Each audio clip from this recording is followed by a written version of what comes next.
늦은 밤, 텅 빈 과자 봉지와 배달 음식 용기를 보며 또다시 후회합니다. 분명 아침에는 오늘은 건강하게 먹겠다고, 운동하겠다고 다짐했는데 말이죠. 왜 매번 의지력은 밤이 되면 물거품처럼 사라지는 걸까요? 당신은 스스로를 자책하며 잠자리에 듭니다. 나는 왜 이렇게 의지가 약할까? 나는 왜 변하지 못할까? 하고 말입니다. 그런데 여러분, 만약 이것이 당신의 성격이나 의지 문제가 아니라면 어떨까요? 대사증후군이라는 늪에서 빠져나오지 못하게 누군가 당신의 뇌를 조종하고 있다면요? 우리는 흔히 비만이나 당뇨, 고혈압을 단순히 몸의 문제로만 생각합니다. 하지만 최신 뇌과학은 전혀 다른 이야기를 들려줍니다. 세계적인 신경과 전문의 데이비드 펄머터 박사는 그의 저서 브레인워시를 통해 충격적인 사실을 밝힙니다. 현대인의 뇌는 지금 심각한 오염 상태에 빠져 있다는 것입니다. 바로 단절 증후군입니다. 이 상태가 지속되면 아무리 좋은 약을 먹고 운동을 해도 우리는 결국 다시 나쁜 습관으로 돌아갈 수밖에 없습니다. 우리 뇌에는 두 명의 선장이 있습니다. 하나는 전두엽입니다. 이 선장은 현명하고 침착합니다. 미래를 계획하고 타인에게 공감하며 충동을 조절하죠. 우리가 건강한 선택을 하도록 돕는 것은 바로 이 전두엽의 역할입니다. 하지만 또 다른 선장이 있습니다.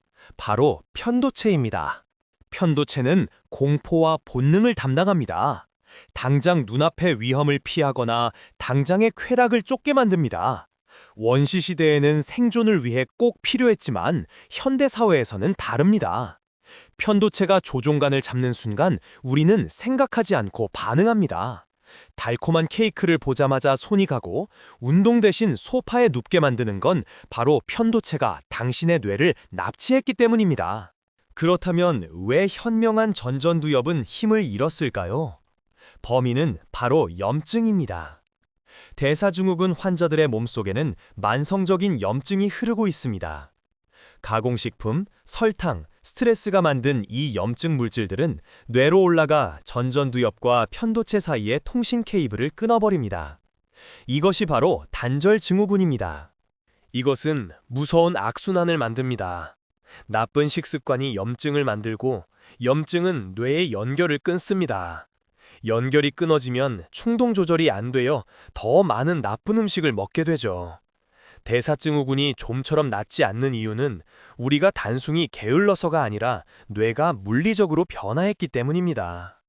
여기에 기름을 붓는 것이 있습니다. 바로 우리가 손에서 놓지 못하는 스마트폰입니다. 끊임없는 알림, 자극적인 뉴스, 소셜미디어의 무한 스크롤은 우리 뇌를 항상 긴장 상태로 몰아넣습니다. 이것은 뇌에 독소로 작용하여 편도체를 더욱 비대하게 만들고 깊은 사고를 불가능하게 만듭니다. 이제 우리는 선택해야 합니다. 평생 편도체의 노예로 살며 병들어갈 것인가? 아니면 뇌를 씻어내고 주도권을 되찾을 것인가? 펄머터 박사는 10일간의 브레인 워시 프로그램을 제안합니다. 이것은 단순히 살을 빼는 다이어트가 아닙니다. 뇌의 회로를 재설계하는 혁명입니다. 첫 번째 열쇠는 식탁 위에 있습니다.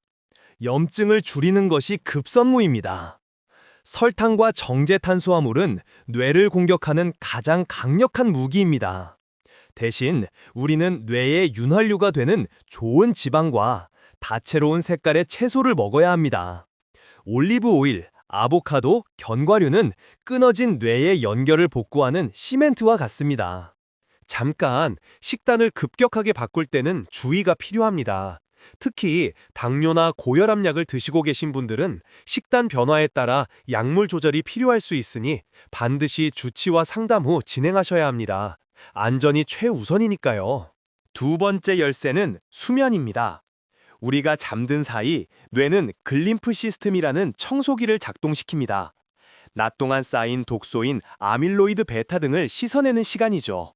하지만 수면 부족은 뇌를 쓰레기장으로 만듭니다.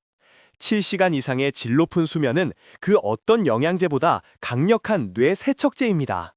세 번째는 자연과의 교감입니다.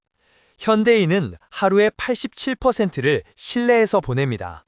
하지만 우리 유전자는 숲과 들판을 그리워합니다.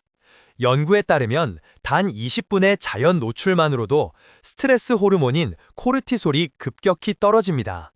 창문을 열거나 가까운 공원을 걷는 것만으로도 전전두엽은 다시 숨을 쉬기 시작합니다. 마지막으로 디지털 기기와의 거리두기입니다. 스마트폰을 완전히 버리라는 것이 아닙니다. 다만 침실과 식탁에서만큼은 추방하세요. 잠들기 1시간 전 블루라이트를 차단하는 것만으로도 수면의 질이 달라지고 뇌의 과부하가 사라집니다. 빈 시간을 멍하니 있는 것, 그것이 뇌에게는 최고의 휴식입니다.